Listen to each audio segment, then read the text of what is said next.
Hey, best ever listeners. Welcome to the best ever CRE show. This is Beyond Multifamily. I'm Amanda Cruz, joined with Ash Patel. What's up, Ash? Hey, Amanda and best ever listeners. This is an episode with just Amanda and I. We want to spend some time with you guys and share what we're working on, maybe share some lessons with all of you. So, Amanda, we just got back from our mastermind trip in Nashville, Tennessee. We spent Wednesday through Saturday there. What'd you think? Heck yeah, dude. This is a fun group. I mean, other than Ash's 80s music style, Oh my besides God. that, everything else was awesome. We challenged each other, we got outdoors, sang our hearts out with country music. It was a blast. What do you think? And I learned Amanda is one of the best flip cup players I have ever encountered. Yeah, don't come at me with that. That started a war that lasted several days.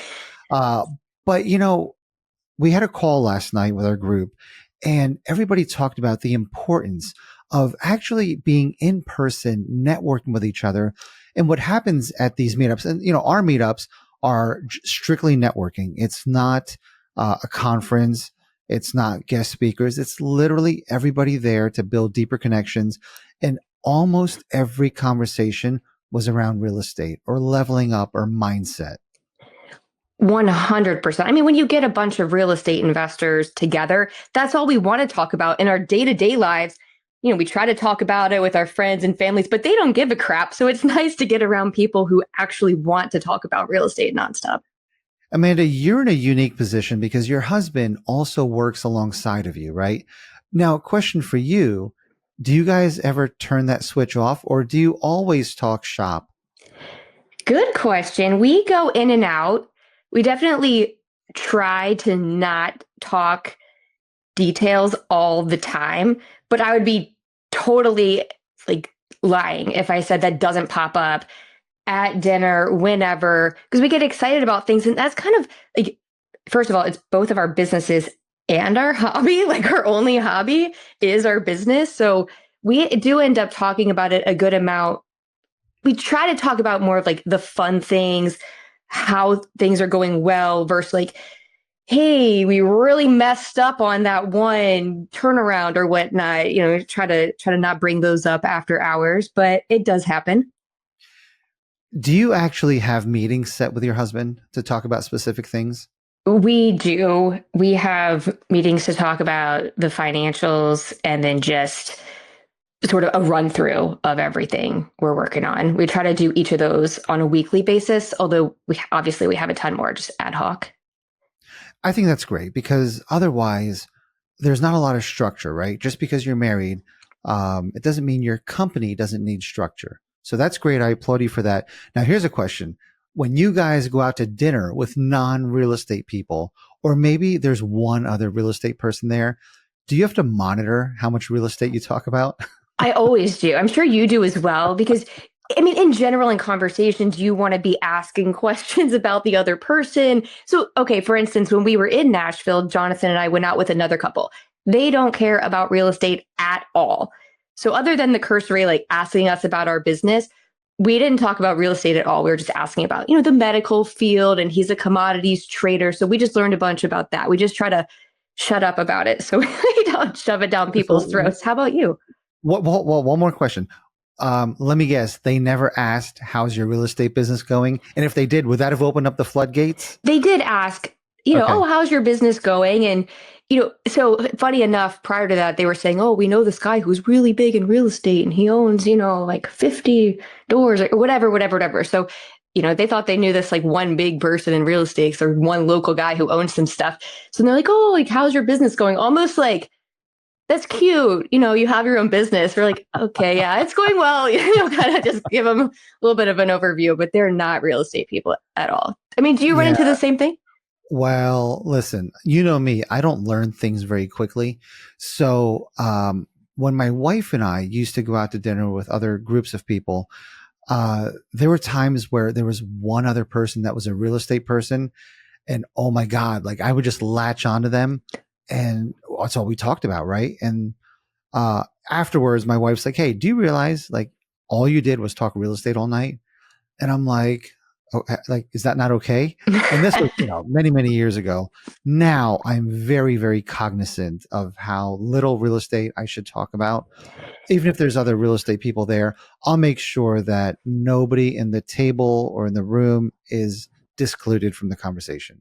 And here's the thing, the people who are actually interested in real estate will automatically latch onto you as the expert and Yeah. start asking questions. So it's easy to discern, like, hey, yeah, this person's super interested. They want to know more versus like they're just being polite and asking how your business is. Yeah. Also on the topic of spouses, one of our members from Vegas was there and he brought his wife. And last night he said, guys, anybody who has an opportunity to go to these meetups, I highly recommend you bring your spouse because they get to see the benefits of this group, why we spend 3 hours every Tuesday night on Zoom. They know it's not just screwing around, and they see the caliber of people in this group, but they also see that everybody's willing to help everyone else and give whatever they can to help them level up, right? So that kind of validates all the time we spend in real estate. It's not like, hey, what are you doing at these meetings? Why do you really need to go to Nashville? Why do you go to Scottsdale? Why do you go to Austin? It's a real estate meetup, and I would imagine for a spouse that's not really in tune to what we're doing, it can get a little bit tiresome, right? But once they see how we interact, I think it's a game changer. Absolutely. And that, so everybody was challenged, right? We did a round Yeah. robin. What is your challenge right now? What are you working on? And we push each other because we're not there to just be supportive, like, oh, yeah, well, you haven't found a deal in several months. No, like that is your only goal right now. Go make it happen. And then we'll follow up on that. And having that sort of group to both be there for you in a really supportive way, but also to make you level up, that's, I mean, that's uncommon. Yeah, we also talked about accountability partners and best ever listeners. This is really important. I didn't really get into an accountability partner till my mid 40s, and it's been an absolute game changer. And the way that it started, I don't know if you know this story, but Joe Fairless's family and our family, we were on a ski trip, and I was feeling pretty good. It was pretty lit. We got off the plane on a bus heading to the hotel, and again, I was several cocktails deep and I called Joe out. I'm like, hey, man, like you're surrounded by a bunch of yes people. Like, who holds you accountable? And, this stemmed from me calling him out, a couple of years ago.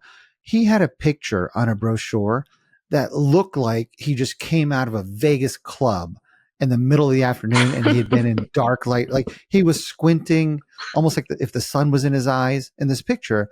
And he's a good looking dude. He's got so many better pictures. I'm like, Joe, why would you ever use this picture on marketing material? His response was, thank you, because most people on my team won't tell me something like that. They're not going to challenge him and call him out, right? So that always stood in the back of my mind. And I'm like, hey, tough guy, like who calls you out? And somehow, and again, my wife was like, dude, like you did not shut up the entire bus ride home. You kept calling Joe out. Well, a week later, he calls me. He's like, hey, so you want to do this every Tuesday? I'm like, what are you talking about? He's like, you called me out for not having an accountability partner. I'm like, oh man, about that. Look, man, my bad. He's like, no, let's do it. We've been doing it for probably 3 years now. Every Tuesday, 30-minute call, 15 minutes focused on him, 15 minutes focused on me. Now, it turns out I needed this way more than he did because anytime somebody's ever held me accountable or I committed to a goal, you know me, man, I could talk my way out of it, right? It's like, I could easily steer the conversation away from me. So we set these goals, and the first time I didn't hit one of them, I think one of them was like working out and something else, maybe whatever it was. And Joe's like, "Hey man, did you hit your goal?" I'm like, "No. Listen, it was a big weekend. It was Memorial Day weekend. Take it easy." He's like, "No, you set a goal." I'm like, bro, really? Holidays you don't get off? He's like, then why'd you set the goal? Like, he is no nonsense. You set a goal, there's no excuses.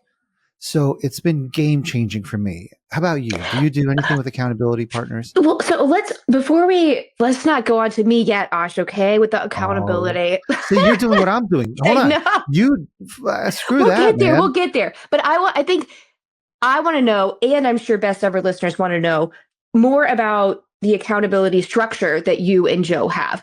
So you meet, what, 30 minutes every week? It's just a phone call, not even Zoom, just a phone call. Okay, phone call. 30 minutes every Tuesday. What kind of goals do you set? Any goals? Well, we kind of helped each other set the goals.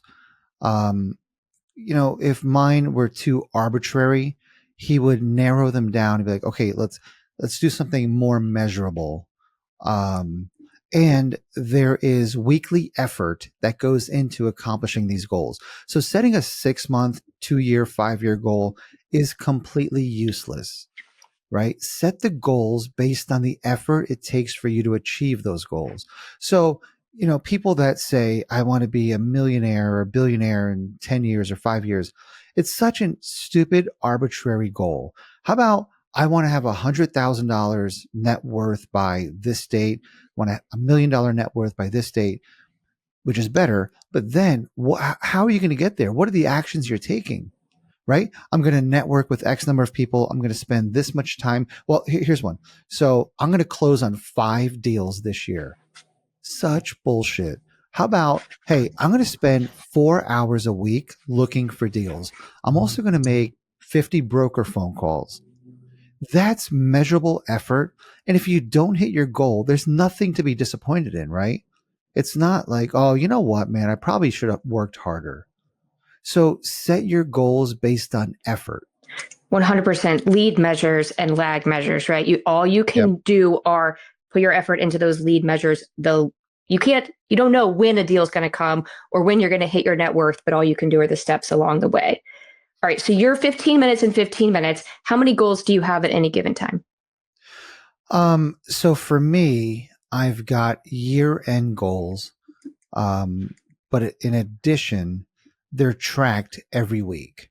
So it's a combination of losing weight, working out, getting steps in, looking for deals, reading, maybe a couple other things. Oh, playing guitar. Ooh. So like health, And business, some kind of personal growth and fun. correct. Now, the fun part for me is obviously not a problem, but it's not so much fun, it's more creative, right? Mm-hmm. So, this might sound silly, best ever listeners, but I got to tell you, if you're all work and having fun, but you don't do anything creative, you're missing out. You'll be amazed at how your mind works differently when you pick up an instrument, pick up DJing, writing, drawing, painting, something creative. It really changes your outlook. And again, if you had told me this 10 years ago, listen, save all that, my voodoo meditation nonsense, but I'm telling you, it works. Save all the hippie stuff. How about punishments? What do you do if you come and you're like, hey, it was Memorial Day weekend. I didn't get my steps Yeah. in. So this is where Joe doesn't let me slide. Um, so if I didn't hit my goals, I was not going to be allowed to drink in our Nashville trip. Oh, So dang. yeah, I know you got your goals in. yeah, can you imagine like hanging out with everyone and it's not like, I mean, it'd suck not being able to partake along other people. I mean, yeah, So there's always especially. punishments. There's always punishments. Got it. Okay. Always punishments. But 15. but you know what, Amanda? The biggest punishment is disappointing your accountability partner. So this is why your best friend, your spouse, cannot make a good accountability partner. If they're going to love you unconditionally and they're going to support you no matter what, that's a horrible accountability partner. You need an accountability partner that you are afraid of disappointing. 100%. One of the mastermind members this past week asked, hey, why don't you have your husband just join our group? I was like, no, no, no. We need different groups. It's like, why? I'm like, because you guys are my group, right? Like you push me on my stuff, but we may have different views on how our business should go. You guys aren't marriage counselors. You're not like, right? So we need different groups. You're like, all right, I Are you guess. being territorial? Look, you guys are my group. Okay. You're being territorial. He's joining a different group and he is going to love it. Okay. You guys aren't Okay. marriage counselors. So just say that. Just say it's my group. I don't want him in it. I love him coming to the I event, so that was fun. Yeah, that was so good meeting him. All right. You got your punishments. I like this structure. What do you think is something you've gotten out of your accountability group with Joe that pushed you outside of your comfort zone and you've now achieved? Well, look, I ran track in high school and I never again ran in my life and I hated running the whole time. Now I'm actually running. So health is one. Um, but Fairless is such a structured guy. Um, and that's rubbed off on me a little bit, maybe like 5%, right? But this guy is so disciplined, so structured, that I'm steering him in the opposite direction, right? I'm trying to be like, bro, listen, have some more fun, like change it up a little bit. And, um, but so yeah, for me, it's structure, accountability, goal setting, things that I've probably attempted millions of times in my life, but never stuck with. So it's the discipline. Good for you. Good for you. Yeah, I think finding that opposite partner makes a lot of sense. I know you were gonna push me on my accountability partner, which I think so in some ways my accountability partner and I succeeded. We ended up buying a deal together, right? Yep. But in no way are we actually accountability partners. Now we catch up on a weekly basis. It is not we've lost the structure we used to. And then, we found a deal and we just kind of rolled with that. So we need to get back into more of a structured approach. Okay. It was you and Dan. Both of you are very, very nice people. Do you have it in you? And Dan's such a nice guy. You don't want to hurt his feelings. Like, are you going to be like, Dan, what the hell, dude? You didn't hit your goals. Quit bullshitting. Yeah, you're right. Personalities play a lot into it, but I would push you, right? Like you were like Yeah, I get that. You and I are different, man. Like, you that. love busting my balls. It's true, true. Hey, by you, the you, way, you would probably publicly shame me. And like, oh hell yeah, good that idea. would work. Yeah. How's it going? Speaking of, you committed to walking the dog twice a week with your wife to spend time with her. How's that going? Yeah. So I went this morning with her. I didn't go yesterday, but I did go Sunday. Hell yeah, good job. So yeah, I'll go more than twice a week. It's I got to get my steps in for Joe.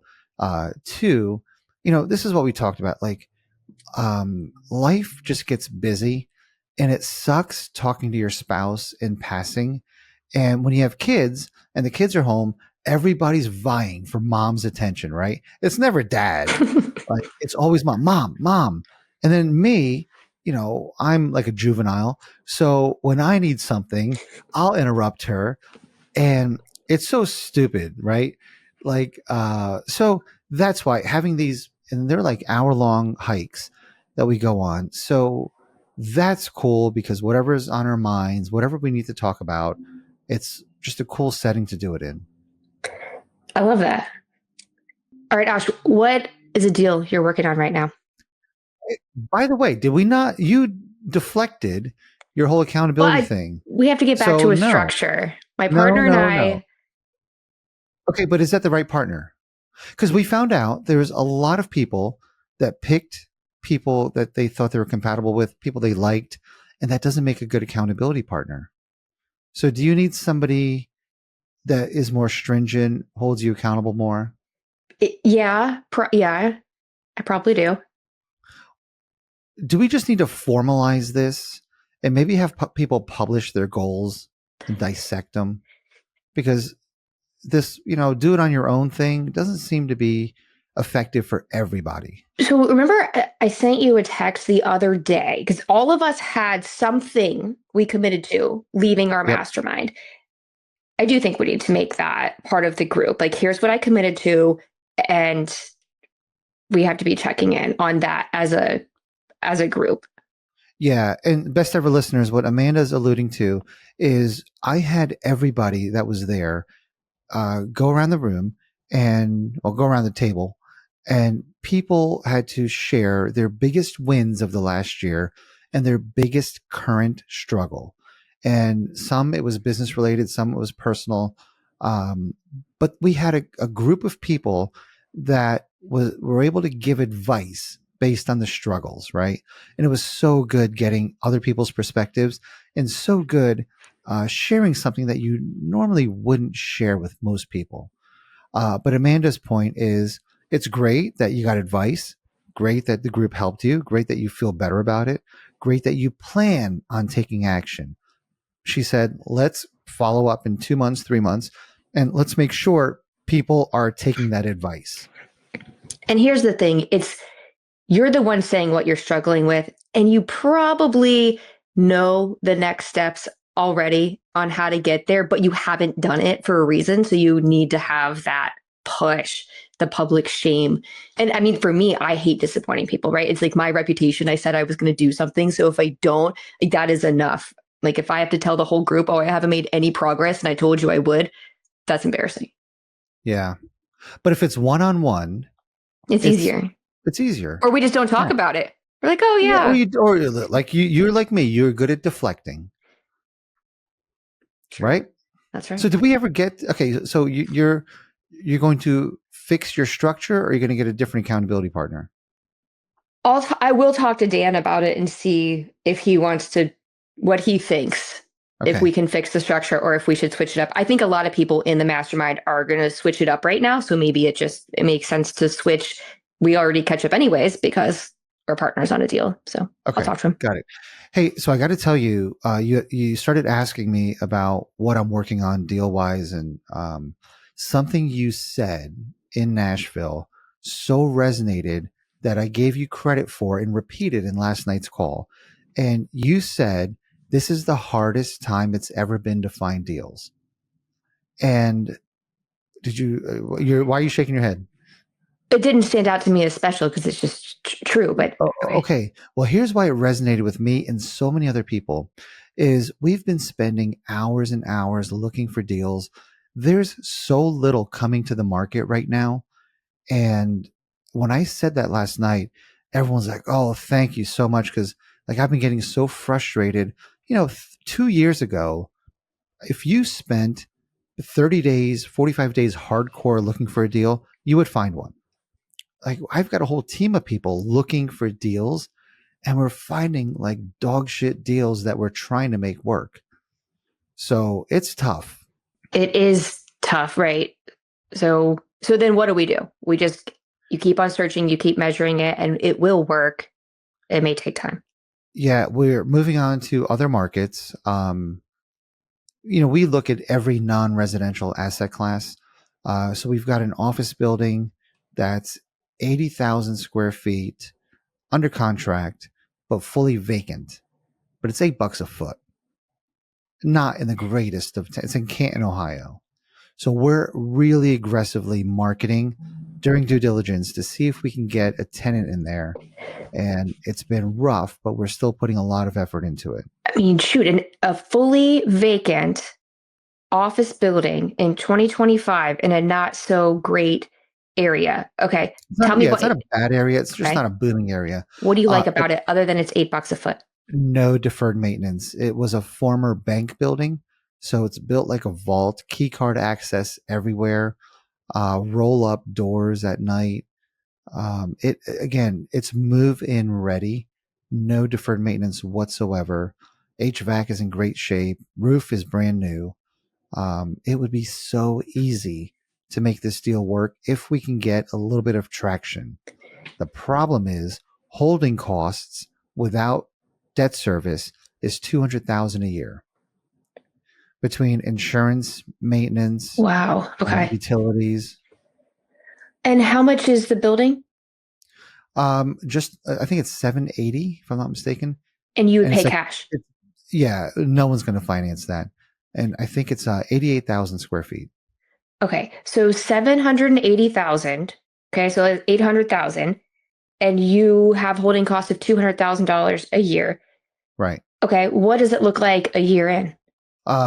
So here's what I told Garna, my coworker, is that if we can find one tenant, and I told him because it's his deal that he found, if we can find one tenant paying about $100,000 a year, I'll do the deal because the biggest challenge in vacant buildings is nobody wants to be first. Sure. Vacant buildings are never attractive, right? So all we need is a little bit of traction. So But you're our giving it time, to them dirt cheap. You're just yeah, hoping for anybody to come and occupy some space. like I think we're giving it to them at $4 or $5 a square foot, which is like cheap, disgusting warehouse space, right? And they're getting Class B plus office. How long do you have to fill it? Or to fill that one spot? We don't have much longer. Another 15. Let's see, yeah, until May 25th. So Okay, so about you 2 have two weeks. more weeks to fill it. How long have you been trying to fill it? Probably the last 20 to 30 days. And if you get nothing in the next 2 weeks, are you going to move on? Or are you going to try to extend the DD? Um, if we get some traction. So what I mean by that is if we had a bunch of inquiries, I would feel better about it, right? But when we call brokers and say, "Hey, man, we got like the nicest, cheapest building in downtown Canton," they're not interested. Can I just send you details in case you run across somebody? Nope, I have no Wow. interest. This is brokers, right? So, by the way, shame on most brokers because they're starved for deal flow, just like we are. But their livelihood depends on it, and they're turning down an opportunity for just receiving a flyer. Yeah, Moron. I mean, that might say enough about the market in Canton Yes, that right. brokers are throwing it. They're like, not even worth my time to try. There's that. There's Interesting. that. Okay. But still, I mean, yeah. So I'm not feeling real good about this. But a cool opportunity. What about other deals? What else are you working on? We have 16 buildings that are condoized. They're for sale. I think we're around 4 million, just over $4 million purchase price. Now, when you break it up, it comes down to $250,000 per building. So if we were to sell these at a typical, 10 cap, we can pull in like 360, 370 per building. That should be an easy deal. The problem is the quality of earnings is rough. So they have a fair number of new tenants, smaller, bigger, but they've already fell behind. Some of the older tenants that have been there for a decade are 60, 90 days behind. So how do you underwrite that? Because this tenant might not be there after your closing Where is that located? in Kentucky. Is it a strong market where you can easily get another Yeah. tenant in? Um, it's a bunch of small, so they're all 2-story buildings, um, a lot of small offices, some, entire floors, which is only like, I don't know, 25, 3,000 square feet. A lot of those you're going to Um, sell to owner users. Correct. So that's what I suggested, right? If somebody already rents half a floor, the numbers work where you can go back and say, "Hey, law firm or chiropractor, how about you continue to pay the same amount, but instead of rent, it's called a mortgage, and you own the building. It's a no-brainer." So it seems like you could buy it, sell at least some of them off to the owner users to take your money off the table, and then it de-risks whatever situation you have going on with the tenants who are flighty. Correct. But we just have to dive into again the quality of earnings and how big of a rat's nest are we really getting into? Do you already know the process? Because I've never gone through it of taking. Oh, you said it's already condoized, so you don't even It have to do is. the HOA and everything. So we talked to a condo attorney and he went through the documents and said, yes, you absolutely can sell off each individual building. The unique thing about this is they don't really get a deed to the building. They get a share in the condo trust, which is, a fancy word for saying they own the building. Yeah, that makes sense. I walked away from a similar setup like that a couple years ago, which was a dumb mistake. Should have bought that building, but I didn't even know Tell me more. Tell me condo. more. I want to hear about this. I didn't even know condo attorneys were a thing, but that makes sense. Okay, well, it's been a few years, so I'll have to sort of remember. It's a 5 unit building. I think I was getting it for like $500,000 or something like that. It was maybe $100, like it was so cheap, like $100 a foot. But it was in a Residential. no, this was similar, like small office slash, a law firm, kind of those kind of tenants, sort of facing the road, but not directly to the side. Not a lot of deferred maintenance. There was a drainage issue, but that was about it. There was one sketchy tenant, one of those gambling type legal gambling places they have all over North Carolina. No big deal. I mean, we buy mobile home parks. That kind of tenant does not scare me at all. Wait, what is But legal gambling? it's Like called, bookmaking? they call it fishing games or table skill games. There's basically been a law passed in North Carolina where you can gamble, but they somehow tokenize it or make it a game of skill or something. And Wait, so like a so backroom poker game? they are everywhere. And it's not What? poker, it's like video type games but you're actually gambling and they are all over the place. But of course, they have seedy clientele. It's like a tattoo shop, right? You Yeah, don't right. really want it nearby. And I walked away from it because I had yet to join the mastermind. I'd been looking for a commercial property on my own and I wanted to buy it for $50,000 less. This was at the end of 2022, I think. So, interest rates had just risen, things were shifting. I was nervous about it. I wanted a credit for the drainage issue and they refused to budge. The guy was getting divorced and he needed to sell, but he didn't want to sell for that price. And it would have been, I mean, that was a good time in the market because nothing, I mean, kind of like now, nothing is stabilized. So I like to buy when nothing is stabilized, but I was too scared. I hadn't joined the mastermind yet for other people to say, yep, that is a good deal. What the hell is wrong with you? So we walked away because they wouldn't give us a credit. And that would have been a really good win. I'm sure we could have easily made that building, not a huge one, but like we could have easily made the building worth 750 with no investment. Yeah, that's okay. You don't win them all, right? That's true. Yeah, but it would have been an easy one. We should have bought it. Yeah, And I we could have have sold those. them off the individual ones too. We had people who were running their businesses out of there. They would have bought a couple. I could have easily done that. Didn't think about that. I have those stories as well. It happens, right?